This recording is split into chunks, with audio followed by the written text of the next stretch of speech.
আমার কাছে একটা এক্সাইটিং নিউজ আছে। ব্যাস, তোরা এক্সাইটেড হলেই আমার ভয় লাগে। কেন? বুঝবেন না, না তুই বল। আমি ফাইনালি একটা সিরিয়াস রিলেশনশিপে।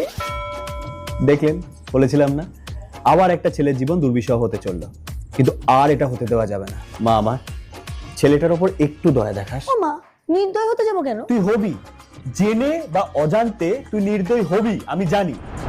আমরা যাই। তোর এরকম কেন মনে হয়? ধর তোর মুড খারাপ, ছেলেটা তোকে জিজ্ঞেস করলো তোর কি হয়েছে, তুই কি উত্তর দিবি? কিছু না, কিছু না। কিন্তু তোর কিছু তো হয়েছে। হ্যাঁ। হ্যাঁ, তো সেটা তো বলবি, বলা দরকার। না।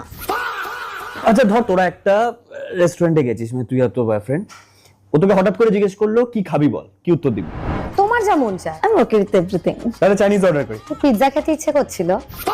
হ্যাঁ, তো এটা কখন বলবি? তোরা কি মনের কথাটা পাকস্থলীতে স্টোর করে রাখিস? আচ্ছা ধর ও একটা বন্ধুর সাথে প্ল্যান করেছে, কিন্তু তোর সাথে যে প্ল্যানটা